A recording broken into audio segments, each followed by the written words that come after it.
Vakreshvara Pandit are intertwined with Vakreshvara Pandit, Devananda Pandit, and then we're going to wrap it all up with Shivananda Sena. As is our usual format, I'll do a presentation for about an hour, and then at the end of that time we'll take questions and answers from our viewing audience and from all of our unlimited persons in the chat room. We do encourage you to sign into the chat room. Let us know you're there. Tell us where you're tuning in from, listening in from, watching from, and we'll try and give a little reciprocation as we go along. Welcome each of you. This is a very wonderful service for me because it gives me a guaranteed opportunity to speak about the lives of the Vaishnavacharyas at least once a week. I have had the good fortune of having developed an interest in the lives of our Vaishnavacharyas quite some number of years ago, and this has facilitated my continued pursuit of that. But it only happens because of all of you out there. So thank you very much for encouraging me in this way. The reason I particularly chose Vakreshvara Pandit, of course, is that today is the appearance date of Vakreshvara Pandit.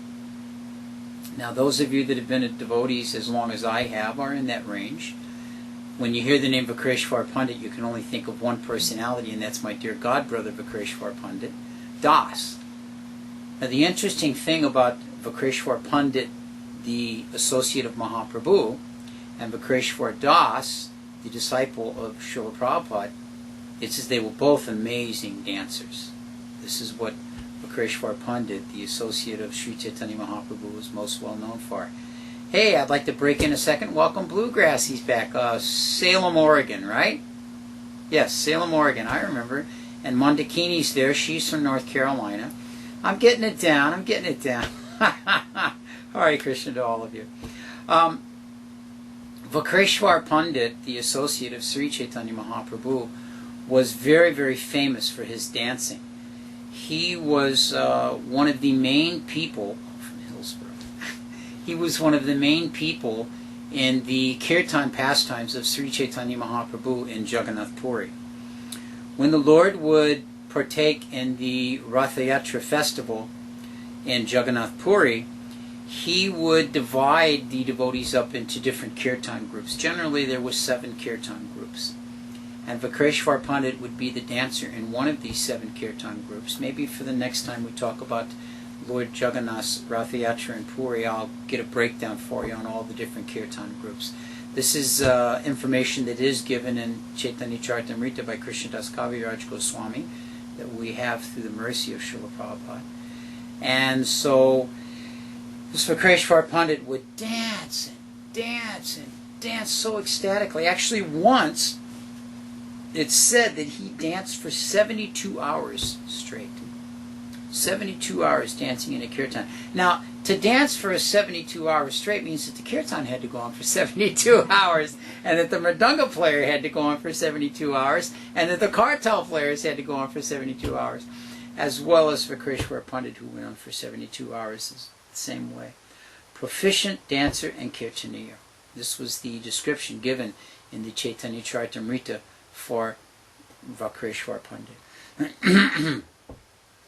When to tell the story, as I said, we have to intertwine it with Devananda Pandit. Vakreshvara Pandit is very well known also for giving his mercy to the devotees. And one such devotee is this devotee we'll speak about, Devananda Pandit. Devananda Pandit lived at about the same time, age-wise, as Vakreshvara Pandit. He was living in Kaliyagram. Kaliyagram is just a short distance from Nadia. And Devananda was a very, very advanced speaker of the Srimad Bhagavatam. Very clearly understood the Srimad Bhagavatam and was very famous for his speaking and his dissertations of the Srimad Bhagavatam. So one day, an equally older devotee, and this particular pastime I'm describing to you now took place before the advent of Sri Chaitanya Mahaprabhu.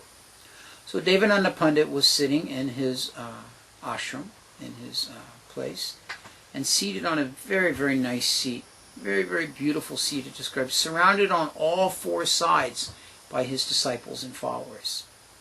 Into this assembly came Srivas Pandit. Srivas Pandit came because he had heard that Devananda was an expert speaker of the Srimad Bhagavatam, and he desired to hear the speaking of Srimad Bhagavatam. So he sat down, and as Devananda Pandit began to speak, he began to describe different pastimes of Krishna's activities. And at this time, Srivas Pandit became choked up in ecstasy upon hearing the pastimes of the Lord. He became very just taken back with devotional symptoms and manifestations of ecstasy, and began to roll about the floor, making some noises in the throat, as it's described as one of the ecstatic symptoms. Now, during this time, the students of Devananda Pandit, they saw this as a disturbance. This man has come, he's not being respectful to our Acharya, he's not giving the proper indication of what is to be done and what is not to be done. So he's rolling about the floor like this. He should be thrown out. So it was mentioned to the other students, just take him and put him out. He shouldn't be in here. Now, first of all, Srivas Pandit is a highly advanced associate of Sri Chaitanya Mahaprabhu. Second of all, no devotee should be treated in this way. And third of all, when the Guru allows for the disciples to commit an offense against a Vaishnava and doesn't correct that, then the Guru is actually responsible for the reaction of the disciples in that regards. So in this way, Devananda Pandit committed a sin against a Vaishnava by allowing Srivas Pandit to be mistreated in this way. As I mentioned, this all took place long before the pastimes of Sri Chaitanya Mahaprabhu. So in due course, Sri Chaitanya Mahaprabhu made his appearance into Nadia, the district of Nadia, Navadvip, and his childhood pastimes of learning and education and playfulness and all of these things went on. And then in due course he began to establish his Kirtan movement. And the Kirtan movement, of course, was focused and centered at the home of Srivas Pandit. So, very interesting. During one of these Kirtan pastimes, it's called Mahaprakash Lila. This is when Lord Chaitanya manifested so many different forms of the Lord to so many different devotees according to their particular relationship and according to their particular mood. And in this way, each of the devotees got the special mercy of the Lord.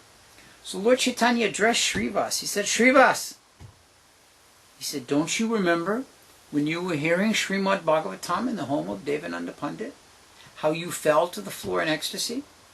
Do you remember that? Upon hearing just those nectarian verses of Srimad Bhagavatam, you completely fell into a trance of ecstasy. And Devananda Pandit, he did not see that you were properly respected. He allowed his students to throw you out. Do you remember this? Now, Lord Chaitanya is speaking to them, and this has happened before Lord Chaitanya appeared.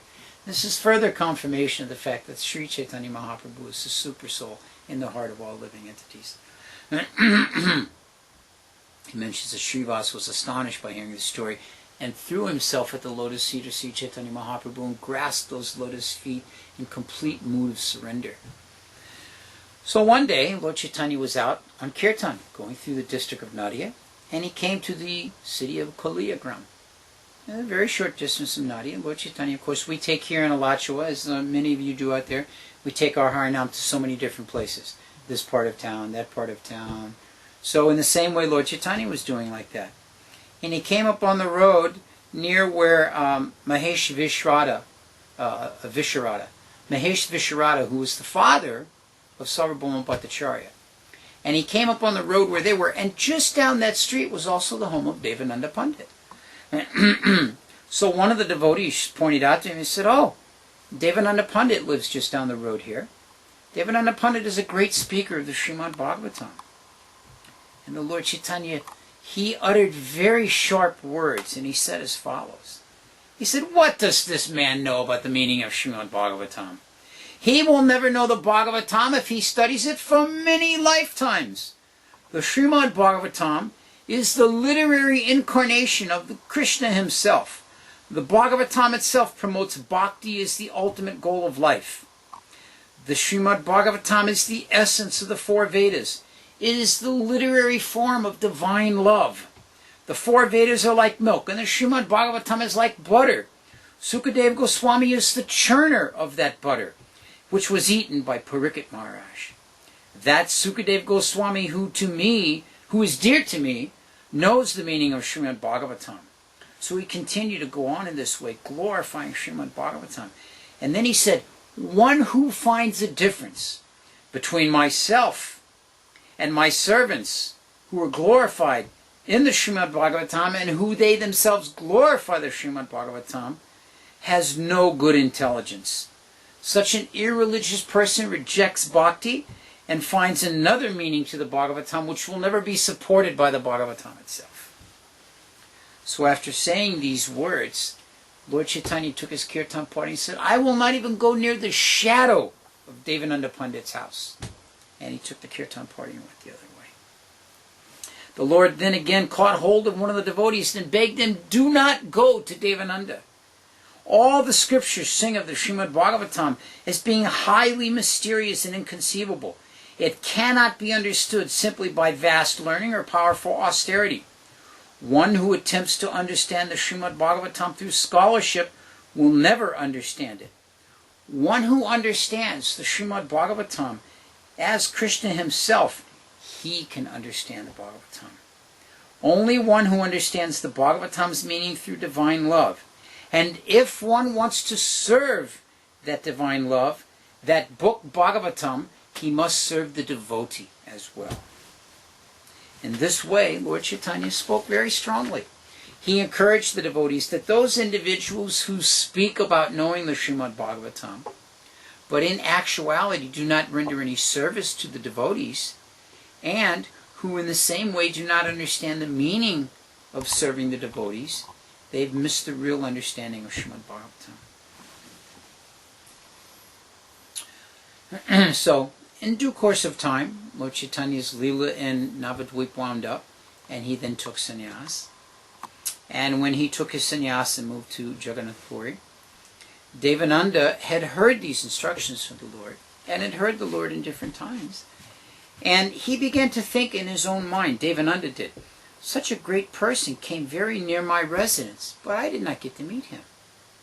I could not understand the glories of such a great personality as Sri Chaitanya Mahaprabhu, who was filled with Krishna Prema. Why was that not present in my heart? So he began to understand that I missed out. Lord Chaitanya was here in Navadvip. He was relishing his pastimes of Sankirtan. He came right near my home, but I never understood this. I never had that feeling of devotion for him. I've greatly missed out on this opportunity. Why is that? He began to question. Now, during this time, we swap our story back over to the other side, to Vakreshvara Pandit. Vakreshvara Pandit was in the Nadia district. He was in the Koliagram village, and he was going out on kirtan with his devotees, with his associates rather. They were all devotees of Sri Chaitanya Mahaprabhu. And with his associates, they were going out on vast kirtan, village to village, street to street, going through all the different areas like this, having a very, very wonderful time, very, very ecstatic. The kirtan was very enthusiastic, and of course the dancing of Vakreshvara Pandit was beyond comparison. So Devananda Pandit came to hear that the devotees were having this wonderful kirtan. The followers of Chaitanya Mahaprabhu were not very far from here. So he left his home and he went. And he went to where the kirtan was with Vakreshvara Pandit. And as he was there, so many other people were arriving, and crowds and crowds and crowds of people were coming into the kirtan area and wanting to see the kirtan of the associates of Mahaprabhu and witness the amazing dancing of Vakreshvara Pandit. Now, many of you out there, and I know those of us here in Alachua, when the kirtan gets really good, the crowd gets very tight. And the more intense the kirtan gets, the tighter the crowd gets. And the more intense the kirtan gets, everybody's on top of each other. So in this way, everyone was closing in on Vakreshvara Pandit, and he couldn't do his dancing. So Devananda Pandit had a cane with him, and he used that cane and pushed all the devotees back. And he held them all back, all the guests coming and all the people living in the village and all the residents, and kept them all back out of the way so that Vakreshvara Pandit could dance uninterruptedly in a very wonderful way. So dancing and dancing and dancing like this, and jumping and twirling, and at one point Vakreshvara Pandit fell to the ground. And Devananda Pandit ran over and picked him up and held him on his lap and wiped the dust off of his body and removed the perspiration from him with his own scarf. And in this way, Devananda Pandit began the process of service to the Vaishnavas. So, one period of time after this service to Vakreshvara Pandit, after this period of time, then Lord Chaitanya was in Jagannath Puri, as we mentioned, and Devananda Pandit went to Jagannath Puri. No, I apologize. I've got the story backwards. Devananda Pandit was waiting in Kulia, and Lord Chaitanya came from Jagannath Puri. Now, the reason Lord Chaitanya came from Jagannath Puri was greatly connected to the reason he was in Jagannath Puri in the first place.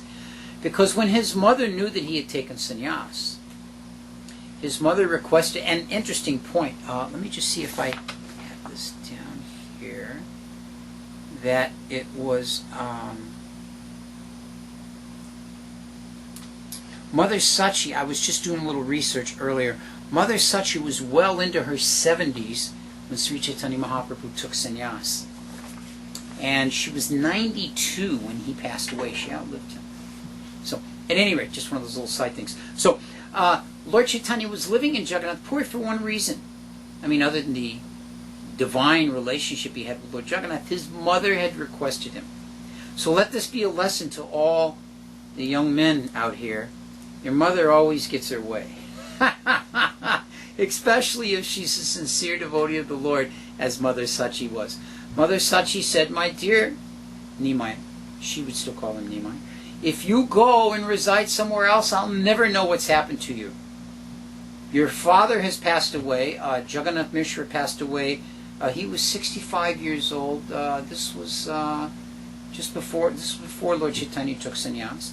Your brother has taken sannyas and gone. I'm completely by myself. At least stay in Jagannath Puri, because that way the devotees are going back and forth all the time. Just like the devotees go from Alachua to Atlanta and back and forth. So the devotees will go to Jagannath Puri and back to Bengal, and I'll get news from you." So Lord Chaitanya did like this. And so he was coming back to Bengal at this particular time after living in Jagannath Puri for some period and taking sannyas for two reasons.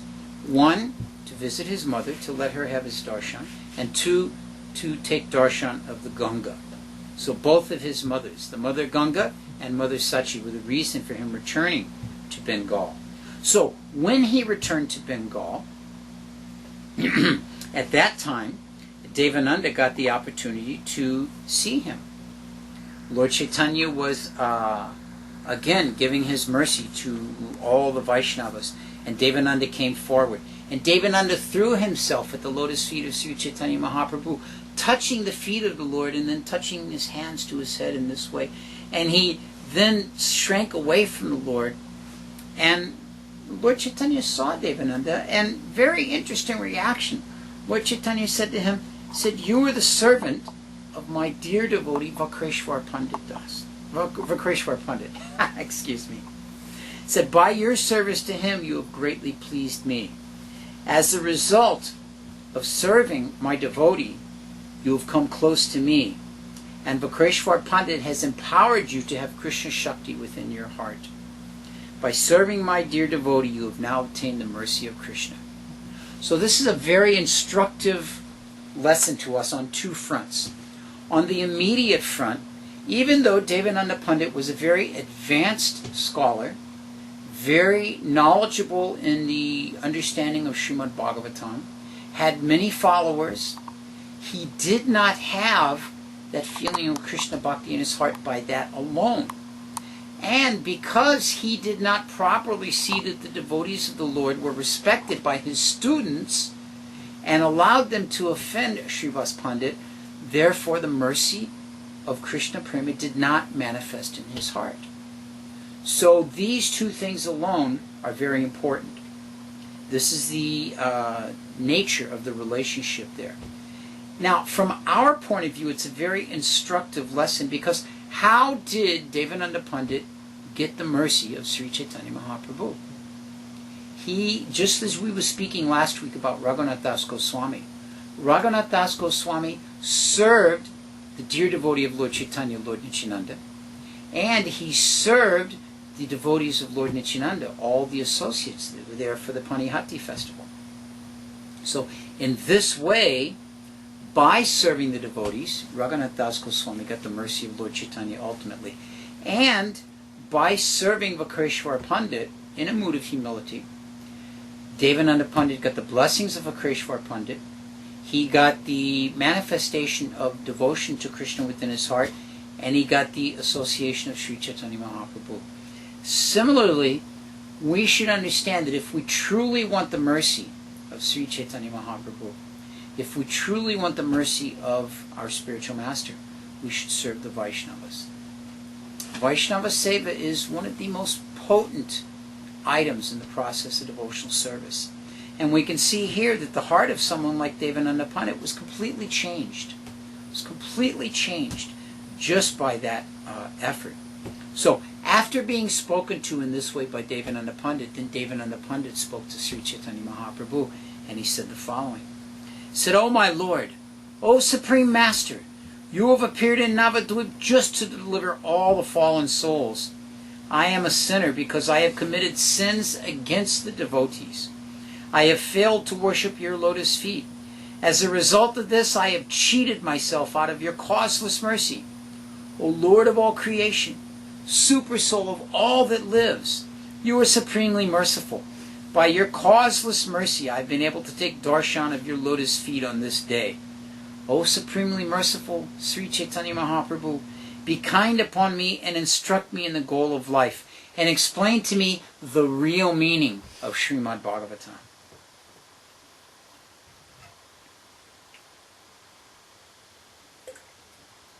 Excuse me. Sri Chaitanya Mahaprabhu then gave an instruction to Devananda Pandit that would be greatly to his benefit. He explained to him what the real mood of studying Srimad Bhagavatam should be, and what the real understanding of Srimad Bhagavatam should be. Lord Chaitanya said to him, "Listen carefully, O Brahmana. Always praise the Srimad Bhagavatam. Never let any explanation of the Srimad Bhagavatam other than bhakti issue forth from your lips. In the beginning, in the middle, and up to the end, it is the meaning. Constant devotion to Krishna is eternally and perfectly flawless and infallible. It is the highest goal of life. The Supreme Lord appears in innumerable avatars, beginning with Kurma. His appearance and disappearance is supremely transcendental. In the same way, Srimad Bhagavatam is not of this material creation. Its appearance and disappearance is divine. In a trance of Bhakti Yoga, Vyas compiled the Srimad Bhagavatam. It passed through him and appeared on his tongue as a result of the mercy of Krishna. If one does not understand the Srimad Bhagavatam to be the divine truth on the level of the Lord himself, he will never realize the true meaning of Srimad Bhagavatam. This is the verdict of all authorized scriptures. O Brahmana, you previously committed an offense against the lotus feet of Srivas Pandit. You must go to him and beg forgiveness of his mercy. There is no difference between the book Bhagavad and the person Bhagavad. If you get the mercy of the person Bhagavad, then you will easily attain the mercy of the book Bhagavad. So here again, Lord Chaitanya continues with his important instruction about how to understand Srimad Bhagavatam. Now, the importance of understanding Srimad Bhagavatam was given to us by Srila Prabhupada, in that Prabhupada had every morning classes on Srimad Bhagavatam for the purpose of our understanding what it is. And many of us are given the opportunity to speak from Srimad Bhagavatam, speak about Srimad Bhagavatam, even though we are highly unqualified, many of us, at least myself. Many others may feel the same way. But by respecting the Vaishnavas, by serving our spiritual master, then one can actually be able to understand what is the true message of Srimad Bhagavatam. So having been instructed in this way by Lord Chaitanya, Devananda Pandit sought out Srivas Pandit. And when he found him, he asked for his forgiveness. And Srivas Pandit, of course, he was no big deal to him. He embraced Devananda and completely forgave him of any concern or any offenses in that way. And together, the four directions were filled up with the chanting of the holy names of Krishna, Krishna, Krishna, Krishna, like this, the Kirtan party. So this is how Devananda Pandit and Vakreshvara Pandit appeared involved in this way. Vakreshvara Pandit was the vehicle by which Devananda Pandit was able to begin his devotional service. So we should never minimize the opportunity we have to serve a devotee. Devananda Pandit saw that Vakreshvara Pandit is dancing, and his dancing will be impacted, it will be halted by these big crowds. Let me hold the crowds back. Devananda Pandit saw that Vakreshvara Pandit has fallen into the dust, into a trance, and he picked him up to give him shelter in his arms and dusted the dirt off of his body. And by that service to a Vaishnava, he was awarded the opportunity of devotional service manifesting within his heart. So in this way, it's very, very important that we realize the opportunity we have in serving the Vaishnavas. So now I mentioned that we have 3 people that we're going to speak about today. We're about halfway through our hour, is that right? Yeah, just about right there. I'm kind of surprised we have not as many people logging into the chat room today. Of course, some of them might not be seeing our login there. Is this up there? So why don't you just type a little something in there. I ask people that may just be reading and not coming in, and those of you that will be hearing as well, just drop in the chat room. Let us know you're there. We like to know what kind of an audience we've got. Got 2 regular listeners here, Mandakini and Bluegrass. So, if you're out there, just let us know. We like to know who's speaking. Who's listening. So, now the reason I picked this 3rd person will become very soon, very amazing to some of you as soon as you hear his name. And his name is Shivananda Sena. Those of you that know the name of Shivananda Sena know why he's included in this group. Because Shivananda Sena is an amazing servant of the Vaishnavas. Shivananda Sena's entire existence was for the service of the Vaishnavas. Dhananjaya and Bishwashri, we welcome you to our chat room. If you don't mind, drop a little line there and let us know where you're from. So Shivananda Sena was the 24th branch of the tree of devotional service of Sri Chaitanya Mahaprabhu. And he was an extremely confidential servant of Lord Chaitanya.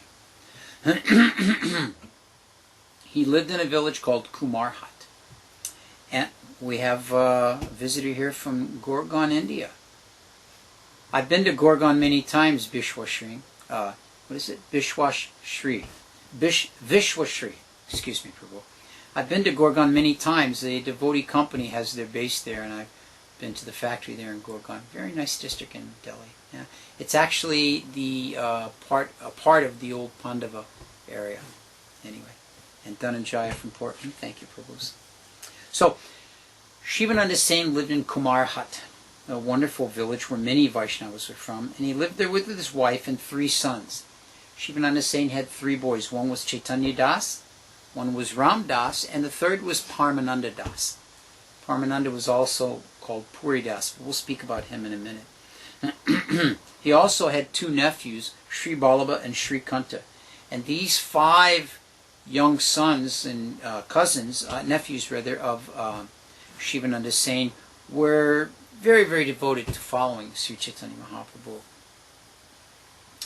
Now, Shivananda Sena was actually a very wealthy landowner. Shivananda Sena, actually, all of his wealth and all of his opulences were properly engaged in the service of Lord Hari.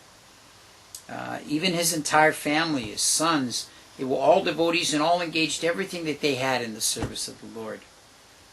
Shivananda Sena was the devotee that was responsible. He took up the responsibility, if you will, of assisting all the Vaishnavas in traveling every year to Jagannath Puri. Now, in Bengal, the devotees had the great fortune of witnessing Sri Chaitanya Mahaprabhu's early pastimes up until the age of 24. When Sri Chaitanya Mahaprabhu took sannyas, He was there in Navadvip, in the Bengal area. Nadia, Kumarhat, Kulia, Ambika Kalna, these were all places where Chaitanya Mahaprabhu went. Shantipur, Krishnanagar, all these different wonderful places.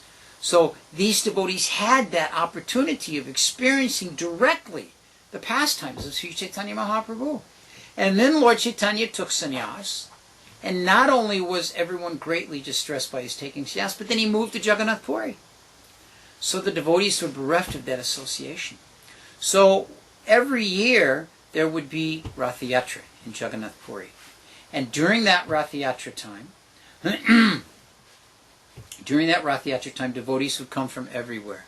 And the devotees from Bengal would all go en masse to Jagannath Puri. And usually the number was somewhere around 200, it mentions. And Shivananda Sena would arrange for everything for the devotees in their travels. And by their arranging for everything with the travel of the devotees, he was completely absorbed in serving the Vaishnavas. Now, I don't know how many of you have taken responsibility for different festivals or have a position in your temple where you're responsible to take care of the needs of the Vaishnavas. But it's a very wonderful service, but at the same time it can also be a little taxing, you know. Now, imagine you're responsible for the accommodations, the meals, the resting facilities of 200 Vaishnavas every day. Now, the period of time it would take to get from Bengal to Jagannath Puri is about a month, because they would travel. They had no jet planes. They had no railway back then even. It was just either by bullock cart or by walking, and so the devotees would walk on parikram. They would go on pilgrimage to Jagannath Puri, all the time chanting the holy names of Krishna and carrying different banners from their different villages, and very, very nice like this, very wonderful atmosphere. If you see in Bengal, if you get the chance to go, or if you've been there, you see when the kirtan parties go through, they've all got different banners, and some of the ladies have a tulsi pot carried on their head like this, service to Tulsi Devi. Very, very sweet. So in this way they would go. Now, as we've mentioned in many more previous discussions, at that time Bengal was governed by the Muslims. They had invaded and taken over many of the different districts, and they were the governors, the authorities at the time. So there were different types of tolls in the different districts and between the different villages, and crossing rivers. There would be boatmen, and you would have to pay for this and that. And so in this way, all of these expenses were all taken care of by Shivananda Sena. So you can imagine how wealthy Shivananda Sena was. And he used all this wealth in the service of the Vaishnavas.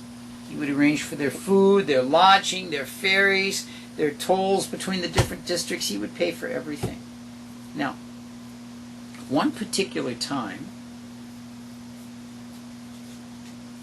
I'll mention this part, that as they were leaving Bengal, Advaitacharya and his wife Sita Thakurani were with them, and they continued on to Puri with them, and they would have to go through from Shantipur through Navadvip, and in going through Navadvip they came upon the home of Mata Sachi.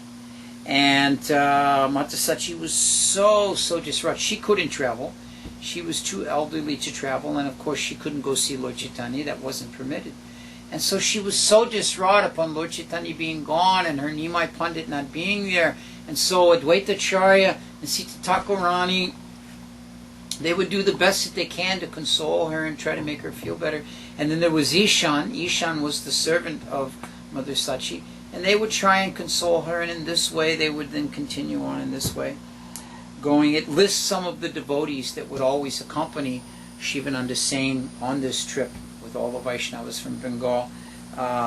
Acharya Ratna, Pundarik Vidhanidhi, Srivas Pandit, along with all of his brothers. You remember he had 4 brothers, Srivas, Srinidhi, I'll have to remember for another class.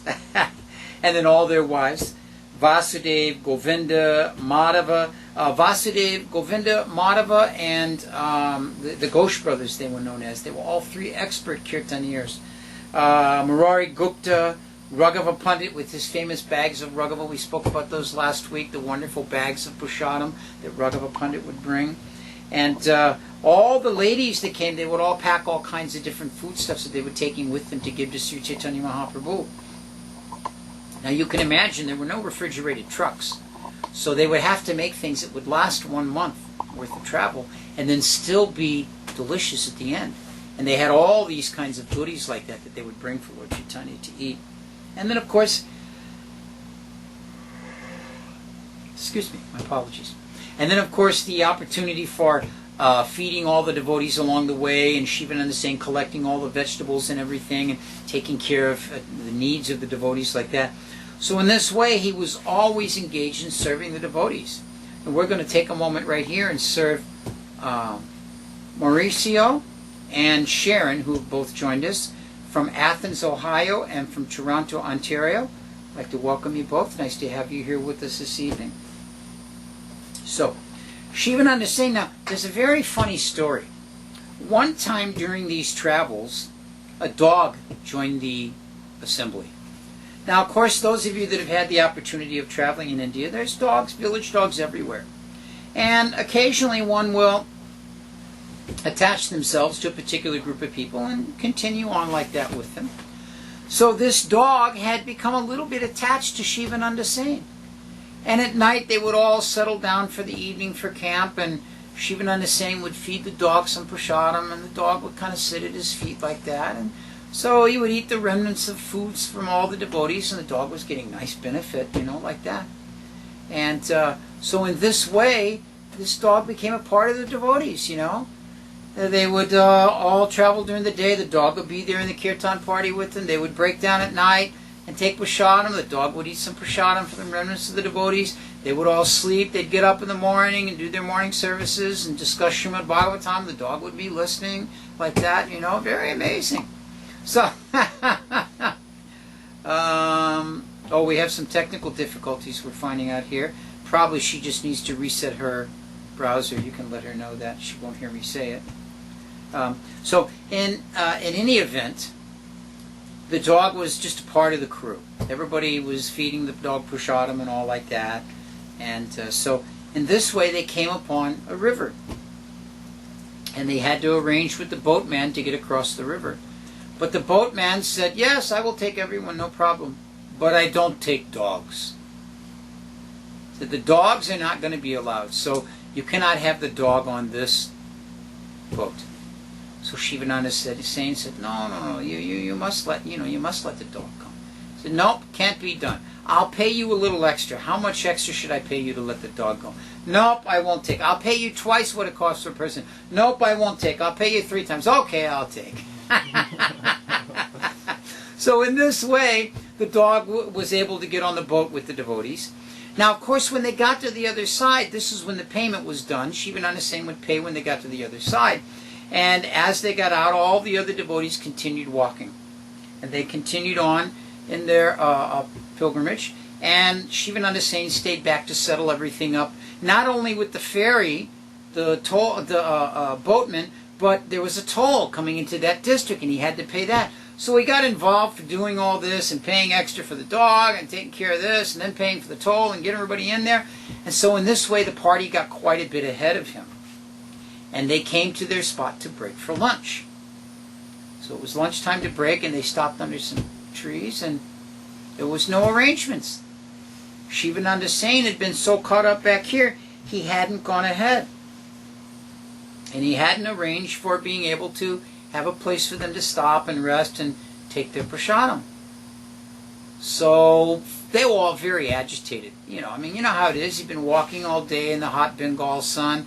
Maybe you had a little water, and now it's time for prasadam, and you've been thinking about it, and you stop, and it's ready to sit down and eat prasadam, but there's no prasadam. Shivananda Sena had not gone ahead to arrange things. I had the good fortune years ago when I was in India on a few occasions to travel with the original Padayatra that was doing all the touring in India. And there was what we called an advance crew. And the advance party, they would go ahead, sometimes a day in advance, sometimes just a few hours, and make arrangements for the group of devotees coming, a place for them to stay, arrangements for the prasadam to be cooked, have everything ready so that when they got there, then everything would just be served out, the devotees, and then they would continue on, and then the party would clean everything, and like that. So it was a very nice arrangement. So this is coming from Shivananda Sena. That's how it was all done. So Shivananda Sena wasn't there. So Lord Nityananda became very, very unhappy.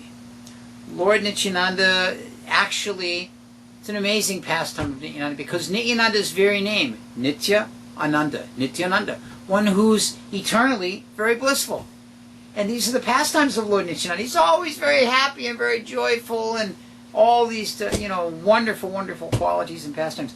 But in this particular situation, we'll see, for the purpose of pastime, what happens here. So having walked quite a distance, everyone was very, very hungry. And Nityananda, seeing that Shivananda Sena had not arranged anything, began to abuse his name and speak ill about him. And he was actually ready to curse Shivananda. And he said the following. He said, "Where is that Shiva?" He said, "Everyone is dying here of hunger, but still he has not come.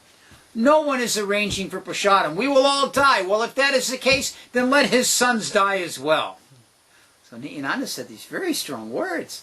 Everyone was a little shocked. They were kind of surprised. Well, this is almost like a curse. So just at that point, Shivananda Sena arrived on the scene. And Shivananda Sena came, and he was approached first by his wife. And his wife was crying, tears rolling down her face. And she said, you didn't manage any of the prasadam. And Goshai is very, very unhappy now. Goshai is a nickname, if you will, for Nityananda. Nityananda Goshai. And Goshai is very unhappy. He's angry. He has just cursed your sons to die. What will we do? Shivananda Sena, he replied to his wife, "Now don't you become crazy also." He said, "Don't cry needlessly. Just try to get a hold of yourself. I'll go and talk to Nitai." So he consoled his wife, had her stay with the other ladies, and then he went before Lord Nityananda, and he prostrated himself, offering dandabats at Nityananda's feet. Now last week we talked about Raghunath Das Goswami, and he prostrated himself at the lotus feet of Lord Nityananda, and Lord Nityananda beautifully took his foot and placed it on top of Raghunath Das's head. So when Shivananda Sena offered his obeisances at the lotus feet of Lord Nityananda gave him a good kick. He gave him a really good kick. And Shivananda Sena got up, and it says that he felt great pleasure at getting this mercy, at being touched by the lotus feet of Lord Nityananda. So immediately Shivananda Sena went off, and he made arrangement with one Gaudiya Vaishnava that lived in that village to take care of prasadam for everyone, and he had prasadam arrangements made for all of the guests. And Nityananda had prasadam with the devotees, like that. And then after the prasadam was finished, Shivananda Sena came before Nityananda, apologizing once again for the difficulties he had put him in. And he prayed to Lord Nityananda. He said, "Today, in accepting me as your servant, you have punished me fittingly according to my offense. But such is your tenderness that under the pretense of punishment, you actually awarded me a great mercy. Who in the three worlds can understand your character? The dust of your feet is very difficult to obtain even by great sages and demigods such as Brahma.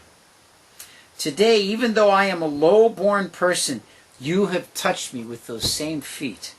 My birth and my heritage, my forefathers have all become successful, for today I've received the benediction of the dust from your feet."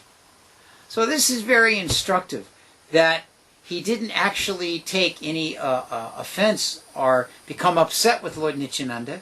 He took it completely as the mercy of Lord Nityananda. Unfortunately, his son Shrikant didn't have the same mood. Shrikant became very angry that Nityananda had kicked his father, and he went ahead on his own to Jagannath Puri. He went and traveled away from the rest of the devotees. He didn't stay with them because he was upset like that. Very, very interesting.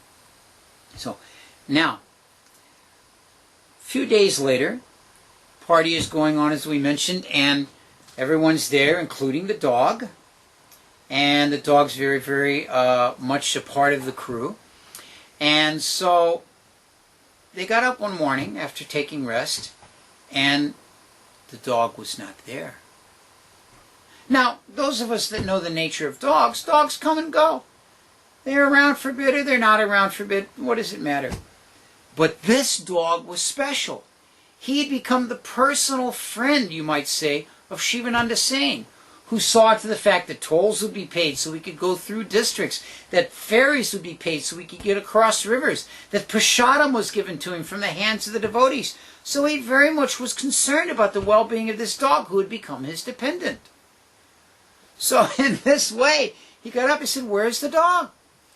The dog's not here." He sent 20 servants out to search for the dog. Where did the dog go? And he was completely beside himself, completely distraught that the dog was not there. Now, someone might say, wait a minute, I thought Shivananda Sena was an advanced devotee. How was he so concerned about this dog? But Shivananda Sena, much like Yudhishthira Maharaj, when Yudhishthira Maharaj was taking his trek back to spiritual world at the end of the Mahabharata, you might remember there was a dog that was going with him and just tagged alongside and had taken shelter of him. And he was not allowed to bring the dog into the spiritual world, so he said, all right, then I won't go. This dog's become my dependent. I have to take care of him. So in the same way, this is a Leela. In that case, the dog turned out to be Yamaraj, just testing the sincerity of Yudhishthira Maharaj, the very embodiment of the principles of religion. So in the same way, we'll see from this story what happens here. So Shivananda Sena was very, very concerned. So at any rate, they just decided, all right, nothing can be done. They continued on. When they arrived in Jagannath Puri, they were taken to see Lord Chaitanya. And Lord Chaitanya was sitting in an outdoor open area eating coconut. And who was there in front of Lord Chaitanya? But the dog. And Lord Chaitanya would take a bite of coconut and then take the rest and throw it to the dog. And the dog would jump up and grab it in the air and eat it. And the Lord Chaitanya would say Hare Krishna. And the dog would chant, Hare Krishna. Chant Hare Rama. And the dog would chant, Hare Rama. And in this way, the dog was chanting. And it mentions that very shortly after that, the dog was not seen. And Sarup Damodar confirmed that the dog had gone back to the spiritual world. Very special dog, associating with Shivananda Sena, getting the remnants of prasadam from all the devotees from Bengal, and then getting the personal remnants of prasadam from Lord Chaitanya, and chanting the holy name as well. So my conclusion on the dog story is that if you're keeping a dog at home, and he's chanting Hare Krishna, then no problem. So, now, one of the times when Lord Chaitanya, when Shivananda Sena was coming on this trip, because remember this was done every year. Every year the devotees would go like this. So Lord Chaitanya, Shivananda Sena rather was going with his wife, and at this time his wife was pregnant. So when they arrived in Puri, what happened was that Lord Chaitanya said to him, he said, Shivananda, when your wife gives birth to this child, it will be a boy, you should name him Parmananda. Name him Parmananda Puri. This was the request. Oh, I'll tell you one story about another son, because as I mentioned at the beginning, that Shivananda Sena had 3 sons. Chaitanya Das was one, Ram Das, and then this Parmananda Puri will be the 3rd, but he hadn't been born yet. So when Lord Chaitanya, Shivananda Sena came with his family on one of these trips, one of the first ones I would imagine, to Jagannath Puri, they met Lord Chaitanya, and Lord Chaitanya said, oh, this is your son, Shivananda? He said, yes. He said, what is his name? And Shivananda said, his name is Chaitanya Das. And Lord Chaitanya said, what? What kind of a name is this? Why have you given a name such as Chaitanya Das to this boy? What name is this? Because Lord Chaitanya didn't want it to be his own name, you know. Shivananda Sena said, I have simply given him what is the inspiration that has come from my heart. So, in the same way, Lord Chaitanya the next time, seeing that the wife was pregnant, didn't want another Chaitanya Das, so he said, Shivananda Sena, you should name this boy Parmananda. Name him Parmananda Puri. So in due course of time, the boy was born, and sure enough, they gave him the name Parmananda. Parmananda Puri. And when they returned to Jagannath Puri the following year, Parmananda Puri was a little child. And they brought him before Lord Chaitanya, and they set him down at Lord Chaitanya's feet, and Lord Chaitanya stuck his foot over, and the child sucked on Lord Chaitanya's big toe. And this became Puri Das. Now Puri Das was very, very special devotee. Puri Das eventually became Kavi Karnapur. And Kavi Karnapur was the devotee that wrote the Gaura Gonadesha Dipika. This is the book that describes who all the associates of Lord Chaitanya were in Chaitanya Lila, as well as their original identity in Krishna Lila. So this is the book of Kavi Karnapur, the son of Shivananda Sena, who got to suck on the toe of Lord Chaitanya. Very interesting story. Very interesting story. This Chaitanya Das, I was mentioning him, Mandakini, saying how much she was enjoying the story about Chaitanya Das. There's another story about Chaitanya Das, that the mother had made all these very, very wonderful preparations. We talked about how they come. And then, of course, they would make lunch. And they arranged for Lord Chaitanya to come all the time. And so Lord Chaitanya would come to take lunch at their house. And Shivananda Sena would sit Lord Chaitanya down and would wash Lord Chaitanya's feet. And then he would arrange that all of the prasadam was served by Chaitanya Das, his son. And it mentions that Chaitanya Das placed in order, and it gives the order here, the following items: yogurt, and then limes, and then ginger, and then flour pakoras. Now, if anybody doesn't know what flour pakoras are, you take the flower of the squash plant, of the loki. I have some growing in my backyard. And you take the flower of the squash plant and you dip it in a pakora batter, and then you deep fry that. Most amazing pakoras you'll ever have in this lifetime. This I guarantee you. So then he would serve flour pakoras and then salty preparations after this. And seeing him serving in this order, everything arranged like that, Lord Chaitanya said, this boy understands my mind. Today I'll be very pleased to eat from his hand. So, very, very nice story like that. So then, after he was through eating all those wonderful things, he called Chaitanya Das over and gave him the remnants directly from his plate. So, now, a couple other pastimes with Shivananda Sena is that Shivananda Sena, as I mentioned, he was very wealthy, and he took care of all the devotees, so he had to be a good manager of money. Now, there was one devotee named Vasudev, and Vasudev Dutt, he was spending very lavishly and not taking care of his finances. And it just describes in the Chaitanya Charitamrita that he was lavishly spending money. And so Lord Chaitanya put Vasudev Dutt and his finances under the direction and under the guidance of Shivananda Sena to save him from his lavish tendencies. Now, and another time, when Raghunath Das Goswami, we mentioned him last week, that when he escaped from his parents, and the parents wanted to know news, they understood he was staying in Jagannath Puri, they knew Shivananda Sena would go regularly back and forth once a year. So they would inquire when Shivananda Sena came back, how is my son? And Shivananda Sena was very happy to tell the parents, oh, your son is so wonderfully renounced. He's given up all comfortable living in his living in a very austere condition and very much pleasing Lord Chaitanya by his renunciation and austerity. And the parents, of course, very unhappy to hear that. So the following year, when Shivananda Sena returned to Puri, Raghunath Das' parents sent 400 gold coins, 2 personal servants, and a cook to be given to Raghunath Das to make sure he didn't have to be so renounced and austere. And of course, Raghunath Das did the ultimate renunciation. He engaged that money and those cooks in serving Sri Chaitanya Mahaprabhu. And I think with that we will stop for a bit and see if anyone there has any comments or questions out there. There are lots of stories we can tell about these devotees. We have Braj Vilas has joined us from Jacksonville. Braj Vilas, it's nice to have you there. Hope you've been enjoying these pastimes. You came in a little late. I don't know if you were listening earlier, but we discussed today, for a recap, Vakreshvara Pandit and Devananda Pandit, who were very intricately linked in their association and in their dealings with each other.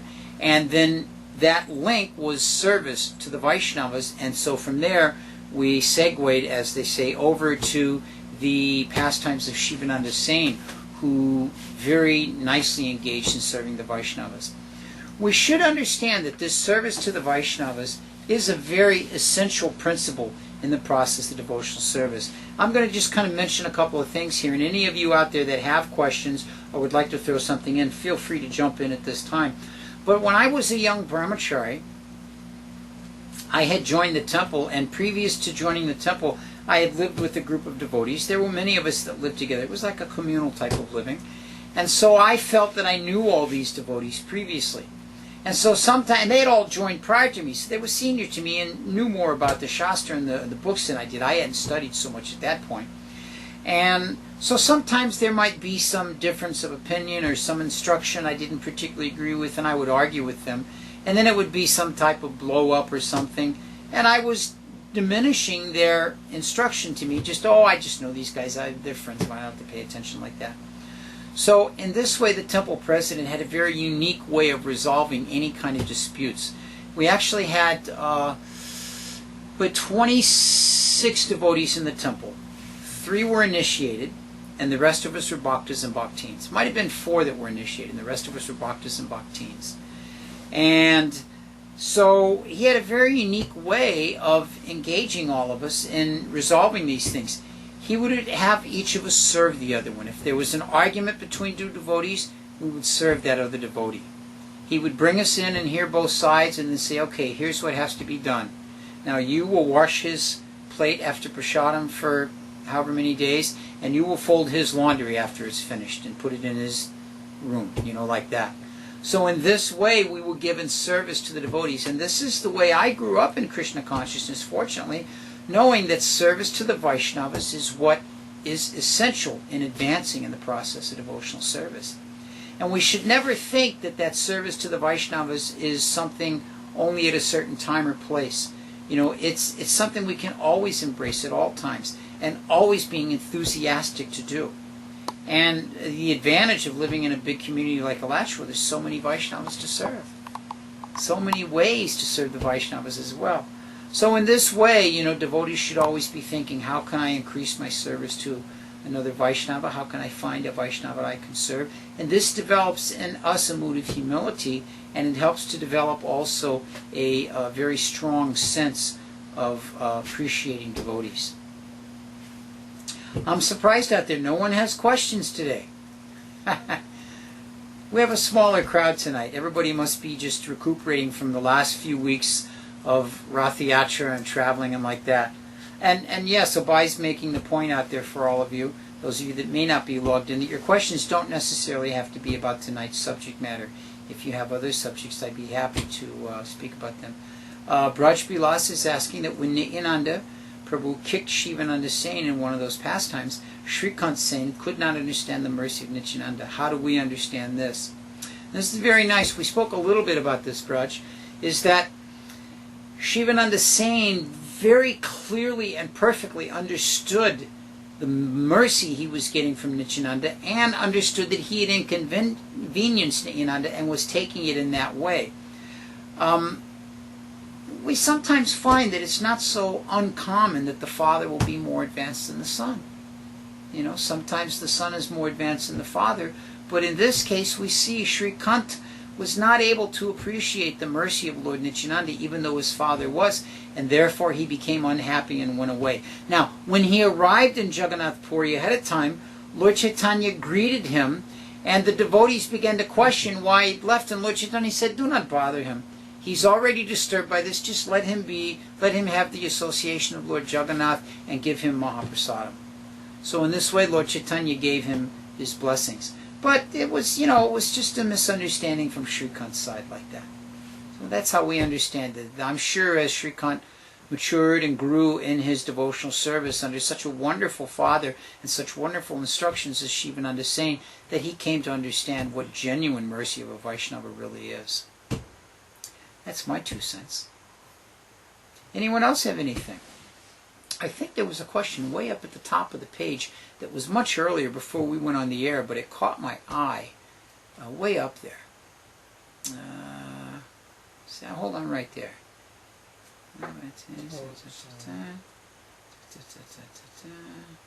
No, it was further down. Oh, here. My wife and expecting baby, can we offer food to Krishna? I guess these people, oh, they left, 9 hours ago they left the chat room, so there's no point in pursuing. All right, let's go down to the bottom, see if anybody's got any questions down there at this end of the thing. Braj Vilas, I'm glad you liked that answer. All right. Well, if we don't have anything from anybody out there, Mandakini, I saw you were enjoying tonight's program. I'm happy to hear that. Nice to be of some service, to bring pleasure to the Vaishnavas. You can't help when you discuss the pastimes of Nityananda that there's going to be some good-hearted laughing involved. Any discussion about the pastimes of Nityananda always includes some good-hearted laughing. Bluegrass, it's great to have you with us again this week. Always count on you being there. Glad you're enjoying the program. You know, Bluegrass, if you have any questions, if you have any suggestions on particular personalities you might like us to speak about, I'm wide open. Mandakini, the same thing. Those of you that are regularly tuning in, I'm open to suggestions if you have a particular Vaishnavacharya you'd like me to speak about in the following week, because I've got research on quite a number of them, and if you put me on the spot, then I'll have to do some quick research. So like that. At any rate, you can contact me through Krishna.com if you have suggestions for future personalities in the shows. Otherwise, I'll just keep showing up every Monday night for another chapter in Lives of the Vaishnavacharyas. Thank you very much. Hare Krishna and good night. Does that mean we're off the air too, or just off the sound? Off the air. Oh, okay, good. Yeah. Oh. Janava Mata, please. Oh, I did Janava Mata. Write it back so you missed it. Janava Mata was the third show.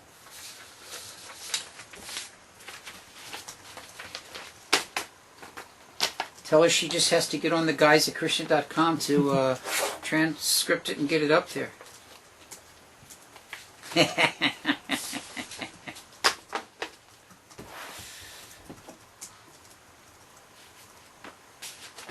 See if I missed anything from here that I had intended to say, but no, spoke about that, mentioned that, yeah, mentioned about the wife, Paramananda Puri, yeah, intelligent, oh, I forgot this one. Oh, this was a nice pastime with Paramananda Puri when he was 7 years old. When he was 7 years old, he came back, of course, because he went every year with the parents. So 7 years old, and he was there with Mahaprabhu. And Mahaprabhu said, what was it? The boy came in front of Lord Chaitanya. Shivananda Sena was there. Oh, it's on. So Shivananda Sena brought his son Paramananda Puri. This is how Paramananda Puri got the name Kavi Karnapur.